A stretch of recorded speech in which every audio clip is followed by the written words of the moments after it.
पञ्चकन्या गाउँपालिका नुवाकोट जिल्लामा अवस्थित छ।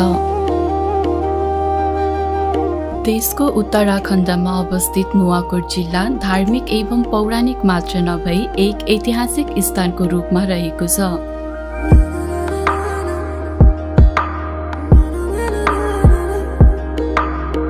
तुप्चेश्वर महादेव, नुवाकोट भैरवी, जाल्पादेवी, बाघ भैरव महादेव आदि दर्जनौं देवी देवताहरूद्वारा संरक्षित त्रिशूली, ताँदी, लिखो आदि देव नदीहरूद्वारा सुशोभित कालिकाकोट, भैरमकोट, बेलकोट आदि 9 कोट मिलेर बनेको नुवाकोट अत्यन्त सुन्दर जिल्लाको रूपमा रहेको छ।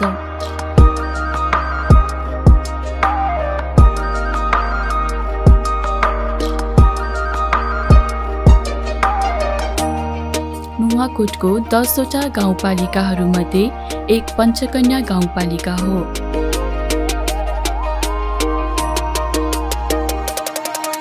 साबिकको पञ्चकन्या, कविलास, चौघडा, थप्रेक, भद्रुचार गाविस मिलेर बनेको पालिका हो। पञ्चकन्या गाउँपालिकाको कुल क्षेत्रफल 53.47 वर्ग किलोमिटर रहेको छ।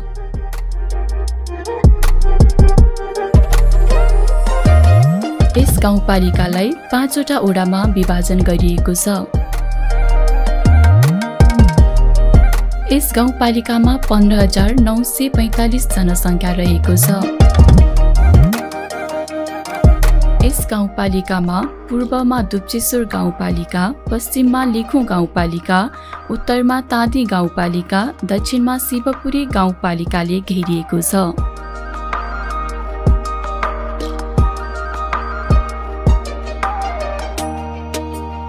पञ्चकन्या देवीको नाममा नामाकरण गरिएको यस गाउँपालिकामा धार्मिक पर्यटकीय क्षेत्रहरू पनि दर्जनौं रहेका छन्।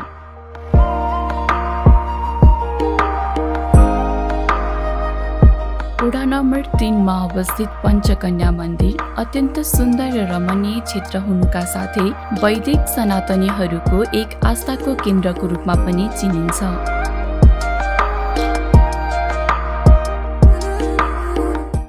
पञ्चकन्याको उत्पत्तिको कुरा जानकारी नभए तापनि परापूर्व कालदेखि नै हिन्दू एवं बौद्ध धर्मावलम्बीहरूले पूजा आराधना गर्ने स्थानको रूपमा विकसित भएको पाइन्छ। यो पञ्चकन्या गाउँपालिका भित्र रहेको यो पञ्चकन्या मन्दिर छ। यो पञ्चकन्या मन्दिर चाहिँ यो परापूर्व कालदेखि यो हामीलाई पनि ठ्याक्कै थाहा छैन।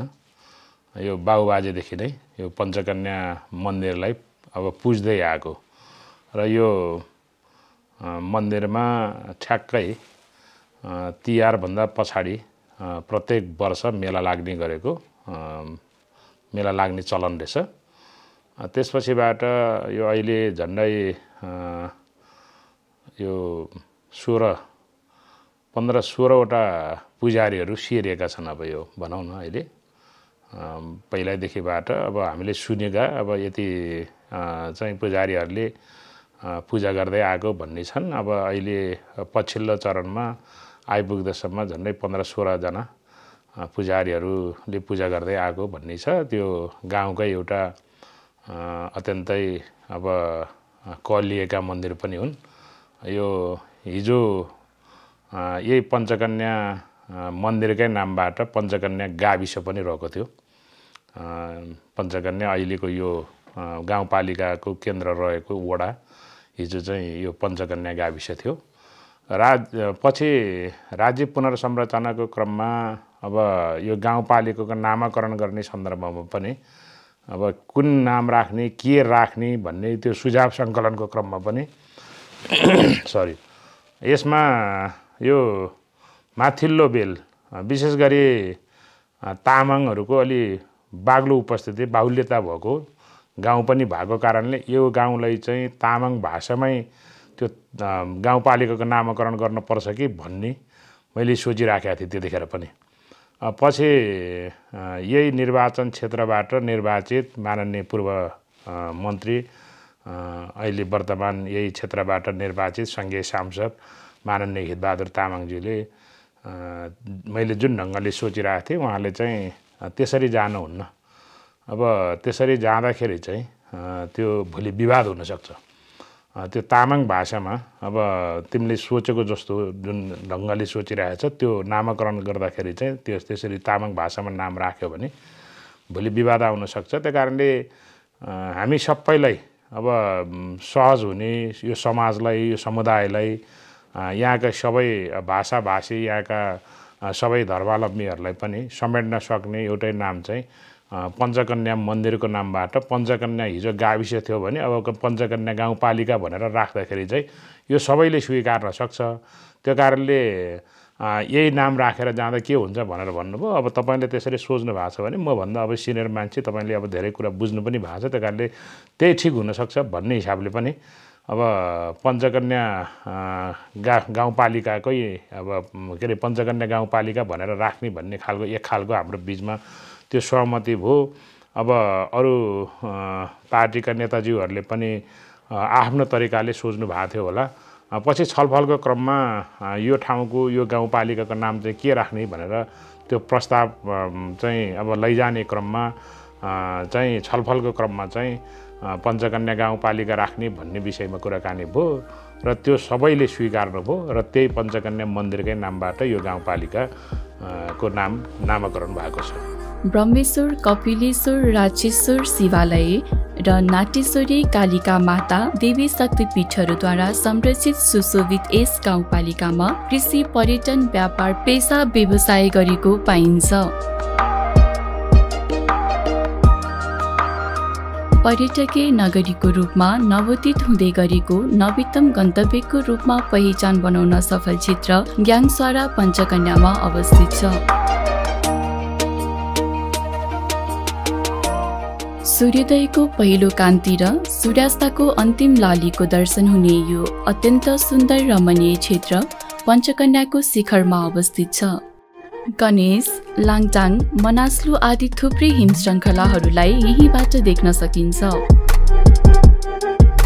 खेल मैदान, वनभोजको उपयुक्त स्थान, बालवृद्ध र युवा पुस्तालाई मनोरञ्जन दिने गरी निर्माण गरिएका विभिन्न उपकरणहरू र इलामको चिया बगानलाई नै मात दिने गरी लगाएका 12,050 चियाका बिरुवाहरूले यो क्षेत्र अत्यन्त सुन्दर भएको छ। चिया बगानले यस क्षेत्रको छुट्टै पहिचान बनाएको छ। भुमेश्वर भगवानले संरक्षण गर्नुभएको यो पावन क्षेत्रमा पुग्दा मन नै शुद्धिकरण हुन्छ। शहीदहरूको सम्मानको लागि राखिएका मूर्तिकला समेत भएको यस ग्याङस्वारा अत्यन्त रमणीय पर्यटकीय क्षेत्रको रूपमा विकास हुँदै गएको छ।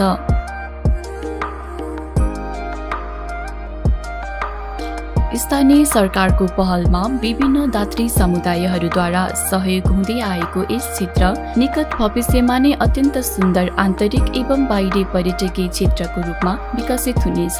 पञ्चकन्या गाउँपालिकाको 4 नम्बर वडामा रहेको ग्याङस्वारा यो घ्याङ भनेको चाहिँ अब गुम्बा, स्वारा भनेको लेक, यसरी परिभाषा गरिएको छ। हामीभन्दा ज्येष्ठ अब वृद्ध बाहरूले यहाँका जान्ने बुझ्ने हिजोका अब हामीभन्दा सिनियर बाहरूले आमाहरूले कुराकानी गर्दाखेरि हामीले बुझेको कुरा त्यही हो। त्यो घ्याङस्वारा चाहिँ अब अहिले पञ्चकन्या गाउँपालिकाको एउटा आम्दानीको स्रोतको रूपमा त्यहाँ एउटा पर्यटकीय गन्तव्यको रूपमा, पर्यटकीय हबको रूपमा गाउँपालिकाले विकास गर्न खोजिराखेका छु।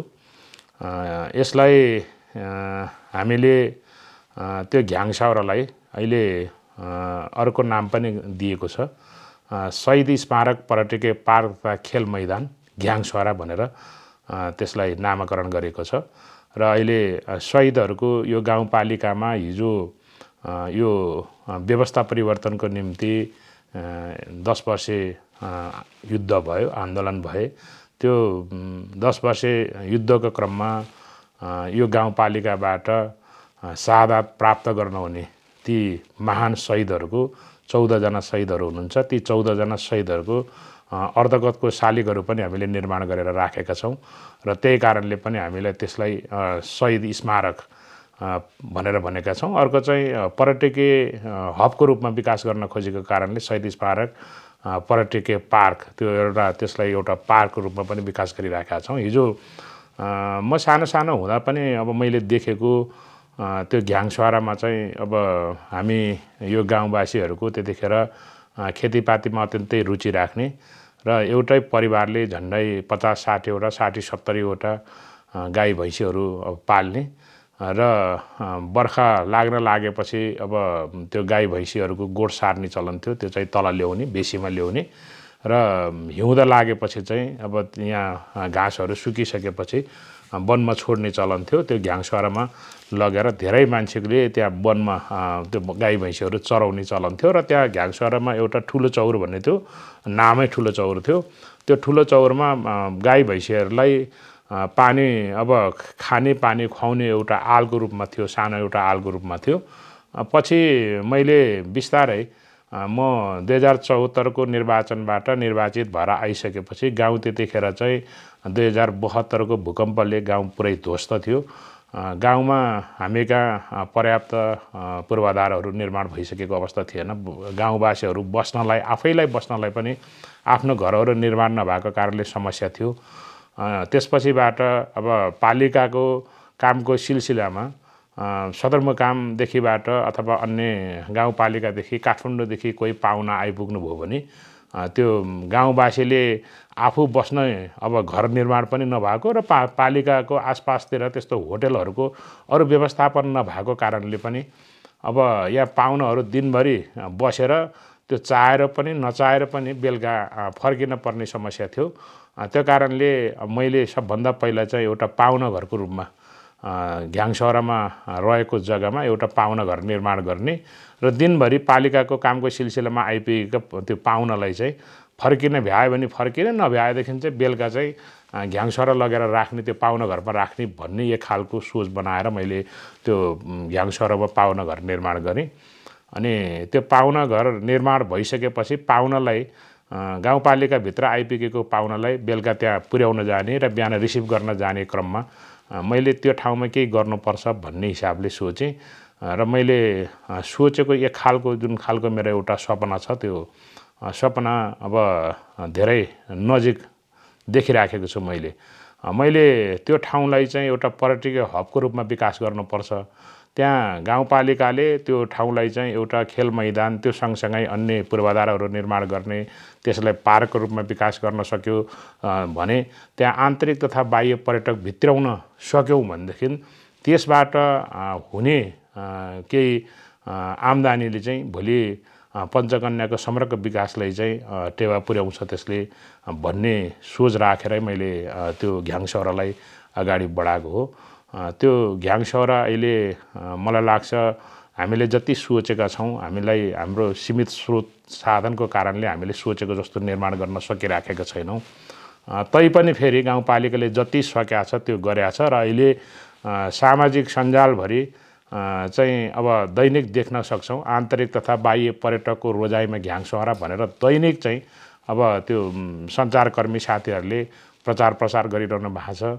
दैनिक चाहिँ त्यहाँ सयौँको सङ्ख्यामा मान्छे आइरहनु भएको छ। तर हामीले केही पूर्वाधारहरू अझै निर्माण गर्न बाँकी नै छौँ। अहिले त्यहाँ एउटा खेल मैदानको रूपमा हामीले विकास पनि गरेका छौँ। त्यो मलाई लाग्छ त्यो भूगोलको हिसाबले फराकिलो हिसाबले जिल्लाभरिमै त्यो सबैभन्दा ठुलो खेल मैदान एउटा पनि निर्माण भएको छ।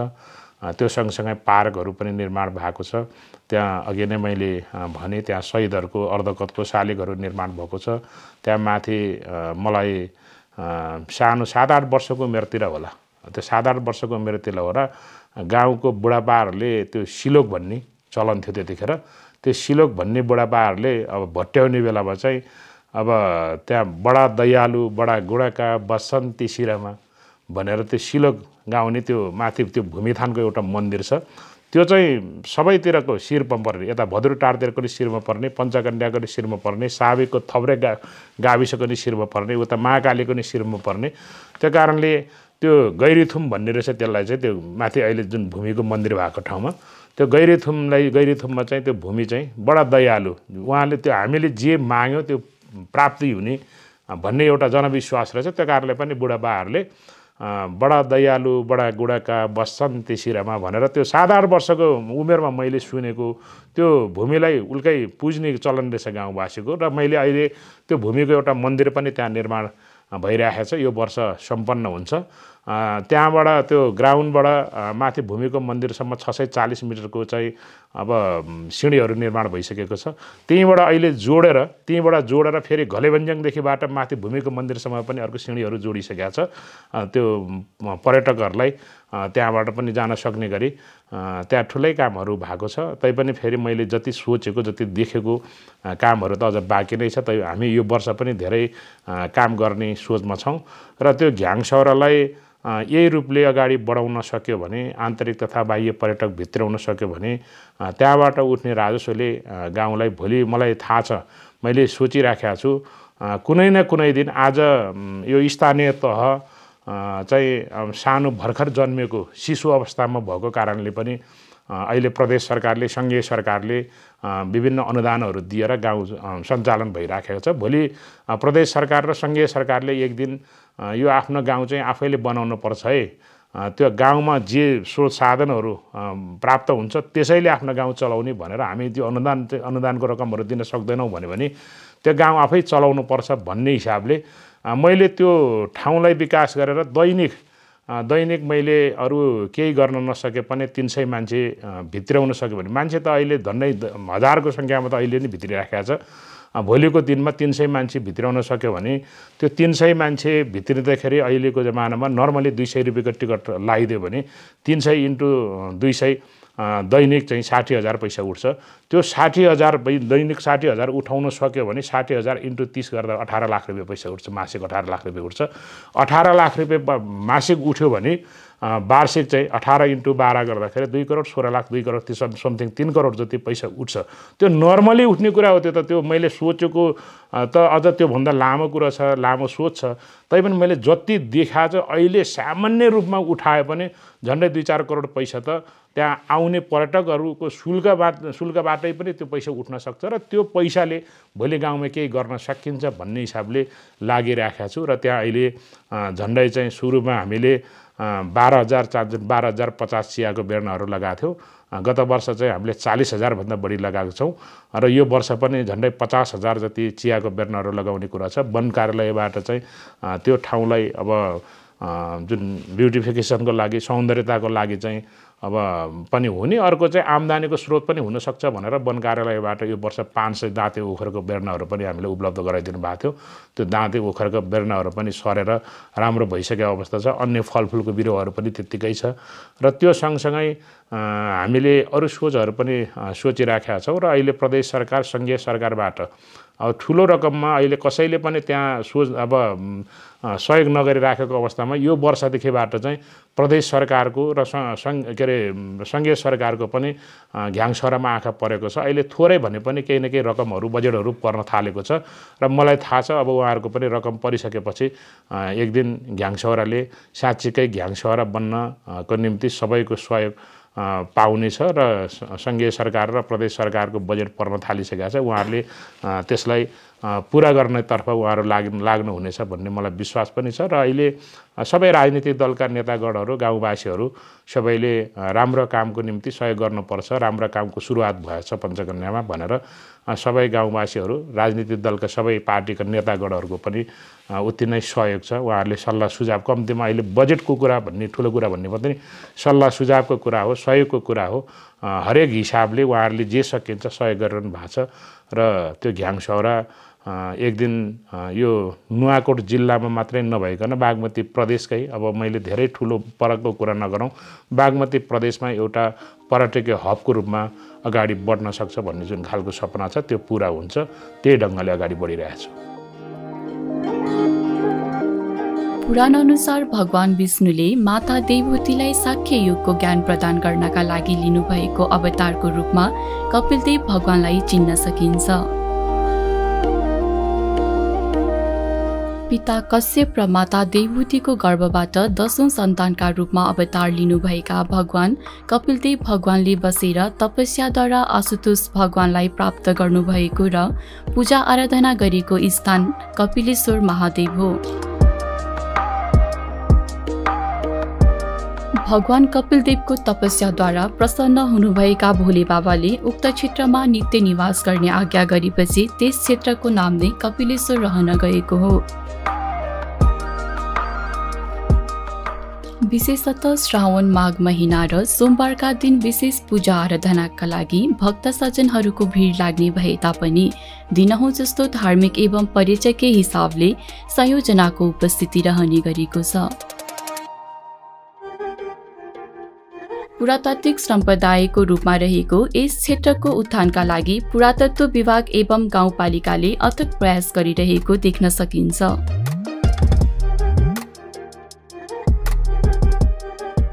धार्मिक एवं पर्यटकीय क्षेत्र नाटेश्वरी देवी पञ्चकन्या गाउँपालिकाको महत्त्वपूर्ण देवालयको रूपमा रहेको छ। कपिलेश्वर भगवानको समीपमा रहेको यो देवीको मन्दिर सर्वप्राचीन मानिन्छ। भगवान भोले बाबाको र भवानीको रूपमा नाटेश्वरी भगवतीलाई चिनिने गरेको पाइन्छ भने गीत र नाटकको अधिशास्त्री देवीको रूपमा पनि चिन्न सकिन्छ। सबै वर्ग र समुदायले आराधना गर्ने यी देवी विशेषतः नेवार समुदायका व्यक्तिले आफ्नो इष्टदेवका रूपमा पूजा गर्ने गरेको पाइन्छ। गीत, नृत्य, नाटक वा वाद्यवादन गर्नु पूर्व यी देवीको उपासना गर्ने प्रचलन छ। यस मन्दिरमा काठमाडौँ, भक्तपुर, ललितपुर र अन्य क्षेत्रबाट पनि दिनहुँ जस्तो हजारौं भक्तजन एवं पर्यटकको भिड लाग्ने गरेको छ। यो मन्दिर प्राचीन शैलीमा पहाडको मुनि रहेको छ। नुवाकोटको 9 कोट मध्ये एक महत्त्वपूर्ण कोट हो कालिका कोट। एकीकरणको सन्दर्भमा राजा पृथ्वीनारायण शाहले आफ्नो गण बनाएको ठाउँ, हात हतियार एवं सैनिकहरूलाई राख्ने पृथ्वीनारायण शाहको एकीकरण भन्दा पूर्व पनि यो क्षेत्रमा भगवतीको आराधना गर्ने प्रचलन पाइन्छ। महत्त्वपूर्ण शक्तिपीठको रूपमा रहेको यो भगवतीको मन्दिर अत्यन्त प्राचीन मानिन्छ। विशेषतः कृष्ण जन्माष्टमी, फागु पूर्णिमा, शारदीय नवरात्र अर्थात् बडा दशैंको अवसरमा विशेष पूजा उत्सव र आराधना गरिने यो क्षेत्र अत्यन्त सुन्दर र आध्यात्मिक क्षेत्र हो। पञ्चकन्या 2 मा अवस्थित यो मन्दिर पुरातात्विक सम्पदाको रूपमा रहेको छ। गाउँपालिकाको मध्यभागमा अवस्थित यो मन्दिरमा दिनहुँ जस्तो धेरै भक्तजनहरूको उपस्थिति रहन्छ। स्थानीय महानुभावहरूको आस्थाको रूपमा रहेको यो मन्दिरमा विभिन्न चाडपर्वहरूमा विभिन्न झाँकी देखाई उत्सव मनाउने गरिन्छ। यस विषयमा यसै ओडाका ओडा अध्यक्ष श्रीमान रामशरण श्रेष्ठ यसो भन्नुहुन्छ। नुवाकोटको 9 कोट मध्येको एक कोट कालिका कोटको नामले पनि यो कालिका देवी मन्दिर यो पञ्चकन्या गाउँपालिकाको 2 नम्बर ओडा साबिक कविलास गाविसको शिर साबिक कविलास गाविसको ओडा नम्बर 2 मा अवस्थित छिन् र यो हाम्रो यो देवीका शक्तिले आज हामी यो समग्र पञ्चकन्या गाउँवासी समग्र कविलासवासी चाहिँ हामी उहाँकै शक्तिमा चाहिँ हामी आजसम्म यसरी यो स्थानमा चाहिँ एक अर्कामा भाइचाराको नाताले सम्बन्ध जोडेर यो हरेक गतिविधिहरूमा हामीलाई एकदमै एक ठाउँमा उभ्याउन सहयोग गर्नुभएको छ र हामी त्यसरी नै हामी अघि बढिरहेका छौँ। यो देवी मन्दिरको उत्पत्तिको बारेमा चाहिँ मलाई लाग्छ र यो कुनै एउटा शिलालेख र लिपिबद्ध भएको कहीँ पनि भेटिएको छैन। जहाँसम्म लाग्छ यो सृष्टि सँगसँगै यहाँ चाहिँ नि यो देवीको मन्दिरको चाहिँ नि उत्पत्ति भएको अनुमान गर्न सकिन्छ। जब यो कलियुग लाग्यो र यो जहाँसम्म लाग्छ भगवान शिव र पार्वती चाहिँ मानव रूप धारण गरेर यो स्थानमा चाहिँ एउटा कमारा र कमारीको रूपमा यो ठाउँमा आएर आफ्नो चाहिँ नि यो ठाउँमा रहेको भन्ने अनुमान लाउन सकिन्छ। आजभन्दा 22 पुस्ता अगाडिको कुरा योलाई म जोड्न चाहन्छु। एकजना अनन्तराम मिश्रको घर यही ठाउँमा रहेको र यही ठाउँमा एउटा ढिकी घर पनि रहेको र यो ढिकी घरमा चाहिँ कमारा र कमारीको रूपमा देवी काली कमारी र गोठ्वेश्वर चाहिँ कमाराको रूपमा यहाँ बस्दै आइरहनु भएको र एकपटक राजाको सवारी हुँदै गर्दा बाटामा भान्सा गर्दा राजाले ती राजासँगै आउने ब्राह्मणलाई सोद्धाखेरि गुरु आजको भोजन कस्तो भयो भनेर सोद्धाखेरि ती गुरु पुरोहितले के भन्नुभएको छ भने खोइ यो भुजामा त लास परेको भुजा रहेछ भनेर भनिसकेपछि भन्न खोजेको चाहिँ कुरा के रहेछ भन्दाखेरि त्यहाँ भोजन गर्ने क्रममा ती ब्राह्मणले त्यो भोजनमा चामलमा बिया मिसिएको चाहिँ भात खाँदैछ, त्यसैले नै यो चाहिँ बिहा मिसिएको भएर त्यसलाई चाहिँ लास भनेर चाहिँ भनिसकेपछि अब लास मिसिएको भान्सा कस्तो भयो होला ब्राह्मणको लागि भनेर कुरा आइसकेपछि ती राजाले के भनेछन् भने के फैलाएछन् त्यति बेला भने हैन यो ठाउँमा बिहा रहित भान्सा कसले खाँदिन सक्ला, यो चामल चाहिँ कसले के लाउला, जुन चामलमा एक दाना पनि त्यसमा बिहा नरोस् भनेर चाहिँ नि गाउँमा फैलिँदाखेरि अनि यहाँको अनन्तराम मिश्रले के भन्नुभएको छ आफ्नो कमारीलाई भनेपछि काली राजाबाट यस्तो हुकुम आएछ त सक्छेस त भनेर ती अनन्तराम मिश्रले आफ्नो नोकर्नीलाई भनिसकेपछि हुन्छ नि बाजे भनेर ती काली कमारीले भनिसकेपछि चामल केलाउनलाई थुप्रो लगाइदिए। 9 मुरी चामल चाहिँ केलाउनलाई ल काली यो कैलाइसकेर सुत्नु आज भनेर चाहिँ नि ती अनन्तराम बुढाले चाहिँ नि भनिसकेपछि हुन्छ बाजे भनेर चाहिँ नि उनलाई जिम्मा लगाइदिएर बुढाबुढी चाहिँ आफ्नो बिस्तारामा गएर बसिसकेपछि अनि बुढालाई के लागेछ यो कालीले काम गरी कि गरिन, चामल केलाइ कि केलाइन भनेर यसो तल आएर हेरे अरे त चामल एकापट्टि बिहा एकापट्टि भनेपछि अनि बुढालाई शक भएछ। यस्तो काम त एउटा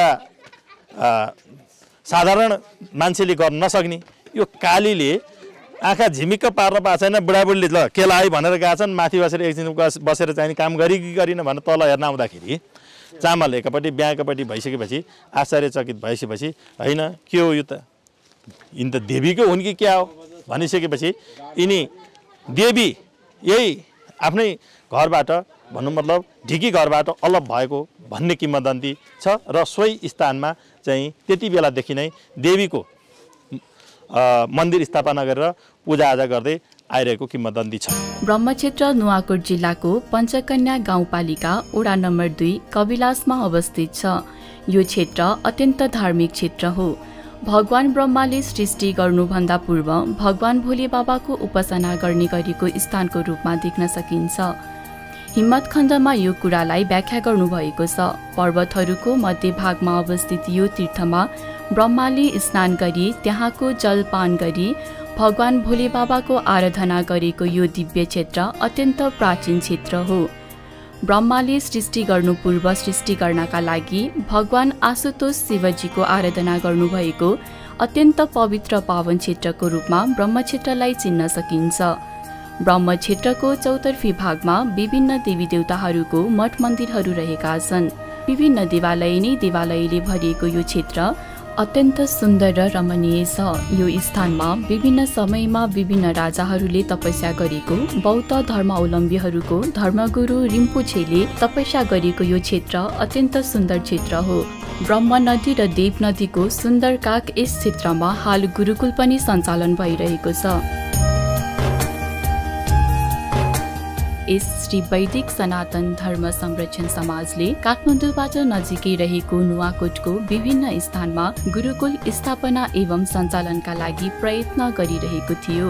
बेत्राउती, समुद्रचार, दुप्चेश्वर आदि ठाउँमा प्रयत्न गर्दा पनि असफलता प्राप्त गरेपछि पञ्चकन्या 2 कविलासमा अवस्थित अत्यन्त ऐतिहासिक एवं पौराणिक क्षेत्र ब्रह्मा क्षेत्रमा एक गृह कार्य गरी रकम सङ्कलन गरी गुरुकुल सञ्चालन गर्ने निर्णय गर्यो र तत्कालीन कार्य समितिलाई पनि फेरबदल गरेर संस्थाले नयाँ कार्य समिति गठन गरेर उक्त नुवाकोट पञ्चकन्या 2 मा अवस्थित ब्रह्म क्षेत्रको विकास समितिसँग समन्वयन गरी एउटा बैठक बस्यो। ब्रह्म क्षेत्रको महिमालाई लोकोत्तर गर्दै एक बृहत कार्यक्रमका लागि मूल समारोह समिति निर्माण गरी कार्यक्रम भव्य सम्पन्न भयो।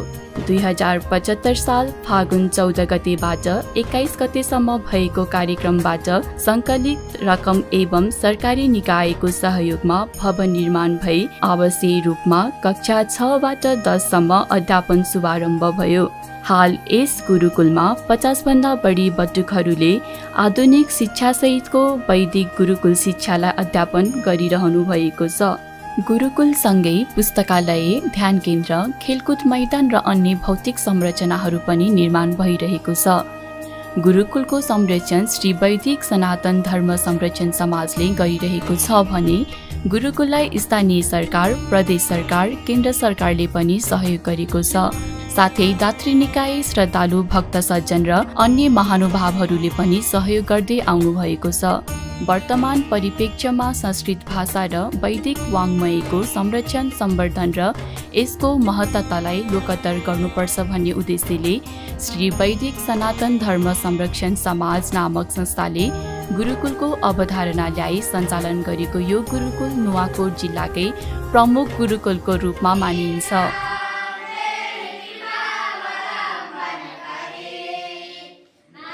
गुरुकुलमा वेद, व्याकरण, कर्मकाण्ड, संस्कृत भाषा सहित आधुनिक शिक्षा प्रदान गरिन्छ।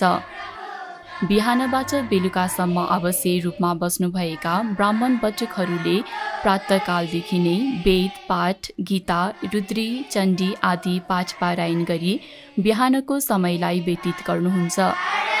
दिउँसोको 10 बजेदेखि 4 बजेसम्म विद्यालयमा गुरुकुलीय शिक्षा प्रणाली अन्तर्गत अध्ययन गरी 4 बजेबाट शारीरिक व्यायाम, खेल मनोरञ्जन, सन्ध्या, आराधना आरती र बेलुकीको भोजन ग्रहण गरी गृहकार्य सम्पादन गरी आफ्नो दिनलाई व्यतीत गर्नुहुन्छ।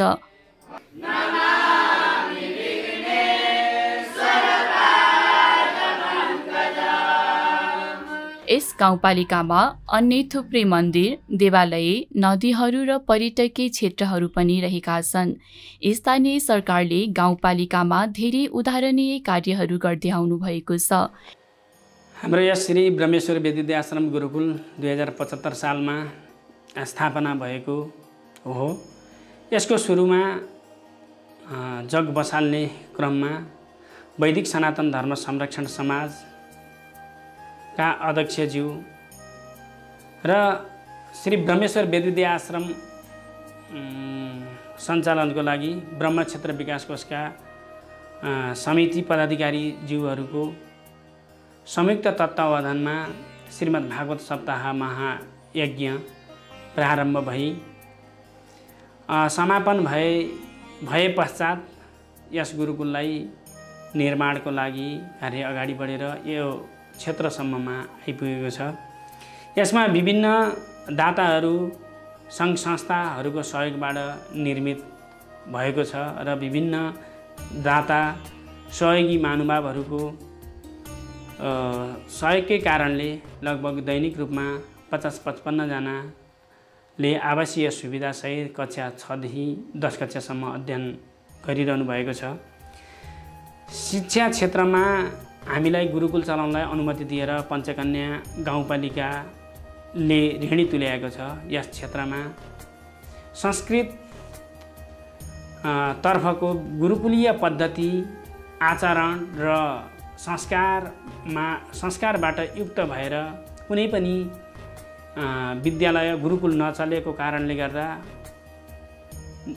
गर्दा र पढ्नलाई इच्छुक नुवाकोट, रसुवा भेगका मान्छेहरू पढ्नलाई इच्छुक चाहिँ अलि बढी नै देखिएको कारणले गर्दा यस क्षेत्रमा गुरुकुल चलाउनु उपयुक्त छ र उपयुक्त भएकै कारणले गर्दा यस क्षेत्रसम्म यस सफलता प्राप्त गर्नको लागि गुरुकुलले चाहिँ यो क्षेत्रसम्ममा आइपुग्नलाई अहम भनौँ न सबैको सरसहयोग र विभिन्न ठाउँबाट आएका विद्यार्थीहरूको उपस्थितिको कारणले गर्दा यो क्षेत्र राम्रो क्षेत्रको रूपमा मानिन्छ।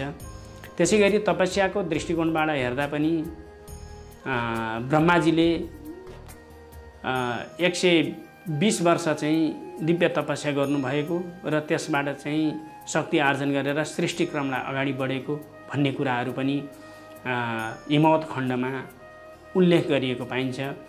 त्यसैगरी बौद्ध धर्म परम्पराका धार्मिक गुरुहरू पनि काठमाडौँ र चीन तिब्बत आउने जाने क्रममा यस क्षेत्रमा बसोबास गरेर सिद्धि प्राप्त गरेका र यस क्षेत्र पनि बौद्ध धर्मावलम्बीहरूको पनि साधनाको क्षेत्रको रूपमा चाहिँ अब प्राचीन ग्रन्थ त्रिपिटकमा लेखिएको कुरा पनि बौद्ध धर्मगुरुहरूबाट जानकारी प्राप्त भएको कारणले गर्दा यो क्षेत्र अत्यन्तै दिव्य छ, पवित्र छ र यस क्षेत्रमा हामीले गरेका कामहरू पनि सफलीभूत हुँदै गएका छन्।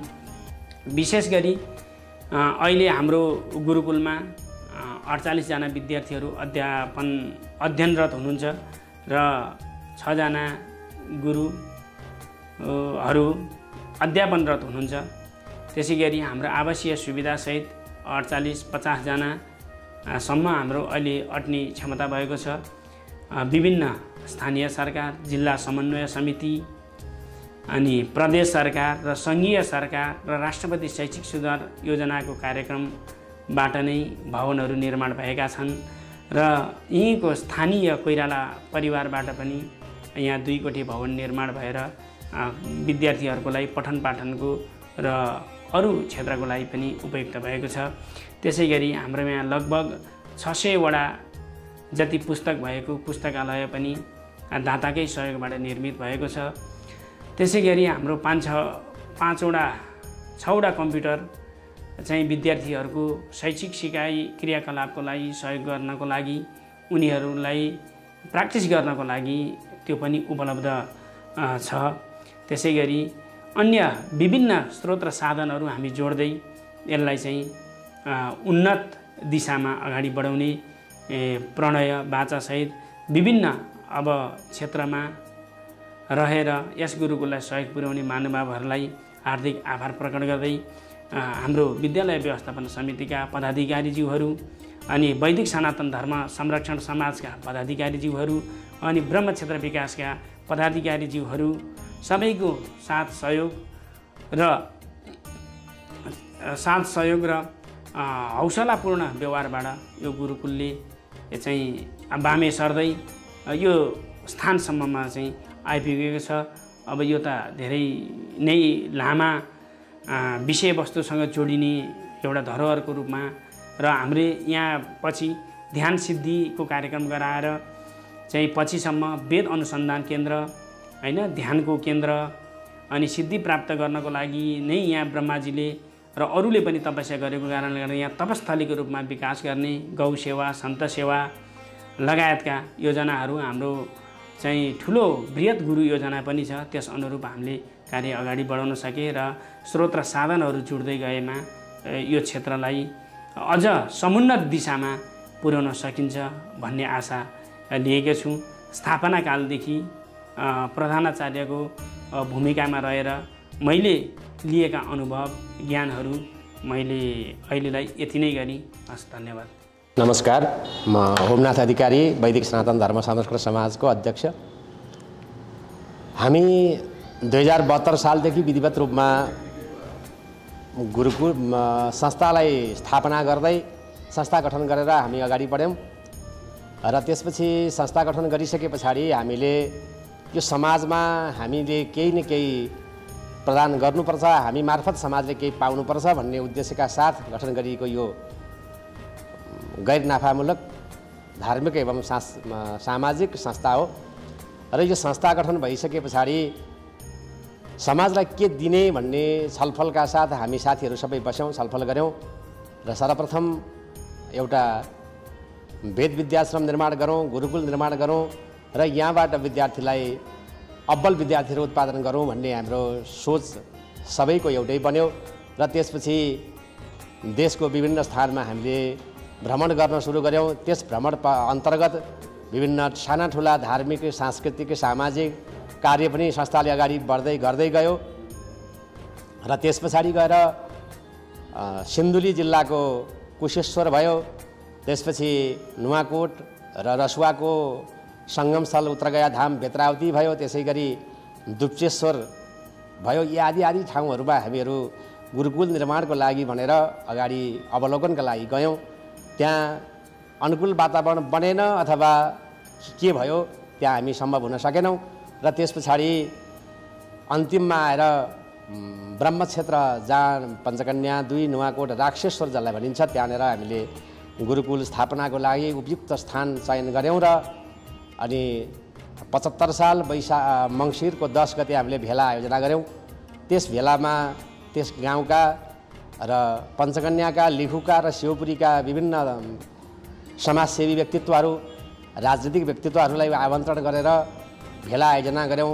त्यस भेलामा हामीले लगेर जम्मा 4वटा अवधारणा हामीले पस्केका थियौँ। त्यो 4वटा अवधारणा अन्तर्गत सर्वप्रथम गुरुकुल, प्राकृतिक चिकित्सालयको स्थापना, ध्यान केन्द्रको निर्माण र त्यहाँ माथि अलिकति माथि गुरुकुलभन्दा केही माथि रहेको चमेरे गुफाको उजागर गरी पर्यटकीय नगरी पञ्चकन्या बनाउने हाम्रो लक्ष्य थियो। जस लक्ष्य अन्तर्गत हामीले त्यहाँको भेलामा छलफल गऱ्यौँ। छलफलले के निष्कर्षमा पुग्यो भने सबै कुरा एकैचोटि सुरुवात गऱ्यो भने त्यो काम सफल हुन अलिक गाह्रो पर्दछ। त्यसकारण सर्वप्रथम गुरुकुल निर्माण गरौँ, आगामी दिनहरूमा अरू कार्यहरू गरौँला भन्ने सबैको भेलाको निष्कर्ष रह्यो। र अनि त्यस पछाडि हाम्रो आदरणीय समाजसेवी दाइ केदारनाथ पाठकसँग हाम्रो समन्वय थियो। उहाँलाई व्यवस्थापन समिति कार्यक्रम मूल आयोजक समितिको अध्यक्ष बनायौँ। त्यस अन्तर्गत त्यति बेला हाम्रो साथमा ब्रह्मक्षेत्र विकास कोष पनि सँगै थियो। 2टा संस्थाको संयुक्त आयोजनामा गुरुकुल निर्माणार्थ भनेर हामीले श्रीमद् भागवत सप्ताहको आयोजना गऱ्यौँ। त्यसबाट सङ्कलित रकम र स्थानीय सरकारबाट अनुदान रकम, प्रदेश सरकारबाट अनुदान रकम र सङ्घ सरकारबाट अनुदान रकम सबै जम्मा गरेर आज गुरुकुलको अवस्था 3 तले बिल्डिङ लगायतका चिजहरू बनिरहेको छ, बन्दैछ, निर्माणाधीन छ र आज विद्यार्थीहरू पनि पठन पाठन गरिरहेका छन्। र समाजमा गुरुकुल भन्दा बित्तिकै गुरुकुलमा पढ्ने विद्यार्थी केवल कर्मकाण्ड नगर्ने मात्रै उत्पादन गर्ने यो मानसिकताबाट केही माथि उठेर हामीले त्यस विद्यालयलाई वेद अध्ययन अनुसन्धान केन्द्रको रूपमा स्थापना गर्ने लक्ष्य हामीहरूको छ। हाल हामीले 2076 सालदेखि गुरुकुल सञ्चालन गरिरहेका छौँ। त्यहाँ 50 जना विद्यार्थी अहिले निःशुल्क रूपमा खानपान बस्ने व्यवस्थासहित चलिरहेको छ र त्यसमा 5 जना शिक्षकहरू हुन्छन्। त्यस गुरुकुलमा इङ्ग्लिस, म्याथ, साइन्स, कम्प्युटर सहित संस्कृत विषयहरू पढाइ हुन्छ, जसले चाहिँ दैनिक रुद्री हवन पाठ रेगुलर भइरहेको निरन्तर चलिरहेको छ। र यसलाई चाहिँ नेपालमा संस्कृत लोप भइरहेको र समाजमा विकृति विसङ्गति फैलिरहेको अवस्थामा हामीले गुरुकुल सञ्चालन गरेर एउटा चाहिँ नुवाकोट जिल्लालाई नै र त्यसबाट उत्पादित विद्यार्थीहरूले संस्कृतको भाषालाई पनि जगेर्ना गर्ने गरी हामीले त्यो सञ्चालन गरिरहेका छौँ। त्यसमा यदि विद्यार्थीहरू पढ्ने विद्यार्थीहरू हामीलाई आवश्यक छ, हामी हरेक वर्षको वैशाख महिनामा भर्ना गर्छौँ। 5 क्लास पास गरेर 6 कक्षादेखि पढाउनको लागि सबै महानुभावलाई त्यहाँ ल्याइदिनु पनि म अनुरोध गर्न चाहन्छु। र त्यहाँबाट उत्पादित विद्यार्थीहरू हामीले बेङ्गलोरको आश्रम, जहाँ बेङ्गलोरमा पनि गुरुकुल छ, उच्च शिक्षा अध्ययनको लागि हामी त्यहाँ निःशुल्क रूपमा खानपानसहित बस्नको लागि सहित खालि अभिभावकले आफ्नो आउने जाने भाडा मात्रै तिर्नुपर्ने हुन्छ, त्यहाँ लगाएर पढाउने हामीले व्यवस्था गरेका छौँ। यसपालि 10 क्लासको जाँच पनि दिइसकेका छन्। अब त्यसको रिजल्ट आउनु बाँकी नै छ। त्यो भनेर सम्पूर्ण भक्तजनहरू, त्यहाँको समाजसेवी सबैले त्यो स्कुल स्थापना भएको र 75 सालमा सप्ताह लाएर 76 सालदेखि पढाइ भएर 3 तले भवनसहित अहिले पुस्तकालयसहित सबै बनिरहेको छ भने त्यहाँ चाहिँ मुठीदान उठाएर गाउँका व्यक्तित्वहरूले पनि चामल उठाएर हरेक ठाउँबाट आफ्नो दान दातव्य गरेर विद्यालय चलिरहेको छ। नुवाकोट जिल्लाको वासीको नाताले पनि जुन ब्रह्मक्षेत्र रहेको छ त्यो चाहिँ स्थानीयहरूको दाह संस्कार गर्ने घाट, जुन हिम्मत खण्डमा उल्लेख भएअनुसार ब्रह्माजीले तपस्या गर्नुभएको जुन ठाउँ छ, अत्यन्त पावन पुण्यभूमि छ। जो पुण्यभूमिमा धार्मिक तथा सांस्कृतिक सम्पूर्ण गतिविधिहरू भएको हुन्छ। यसमा ठुलो एकादशी, बाला चतुर्दशी तथा शिवरात्रि, त्यसपछि चाहिँ सरस्वती पूजाको दिनमा विशेष मेला उत्सव लाग्दछ। यसको जुन महत्त्व जागरण गर्नको लागि पनि यो गुरुकुल सँगै भएको हुनाले यसको जुन महत्त्व रहेको देखिन्छ। वेदो खिलो धर्ममूलम भन्ने यस मूल मन्त्रलाई आत्मसात गर्दै हिँडेको गैर नाफामूलक सामाजिक एवं धार्मिक संस्था हो। समाजमा रहेका विकृति विसङ्गतिहरूलाई अन्त्य गर्ने र समाजलाई नैतिकवान सच्चरित्रवान बनाउने उद्देश्यका साथ दर्ता भएको संस्था हो। 2072 सालमा अनौपचारिक र 2073 सालमा औपचारिक रूपमा दर्ता भएर सञ्चालन भइरहेको यस वैदिक सनातन धर्म संरक्षण समाजले विभिन्न क्षेत्रमा गुरुकुल सञ्चालन गर्ने, जीर्ण मठ मन्दिरहरूमा जीर्णोद्धार गर्ने, अन्य लुप्त भएका तीर्थहरूलाई उजागर गर्ने, नेपालको महिमालाई लोकोत्तर गर्ने यस्ता कार्यहरू गर्दै आइरहेको छ। यही सन्दर्भमा धेरै स्थानहरूमा कार्य गर्दै आएको वैदिक सनातन धर्म संरक्षण समाजले नुवाकोट जिल्लाको पञ्चकन्यामा पनि धेरै धार्मिक क्षेत्रहरू मात्र नभएर शास्त्र र पुराणहरूमा वर्णन गरेका धेरै तीर्थस्थलहरू भएर अवस्थित छ। यस तीर्थहरूलाई लोकोत्तर गर्नुपर्छ, उजागर गर्नुपर्छ भन्ने मूल उद्देश्यले वैदिक सनातन धर्म संरक्षण समाजले पञ्चकन्यामा रहेका मठ मन्दिरहरूको र त्यहाँ सञ्चालन भइरहेको ब्रह्मेश्वर वेदविद्या आश्रमको पनि वृत्तचित्र निर्माण कार्य गरेको छ।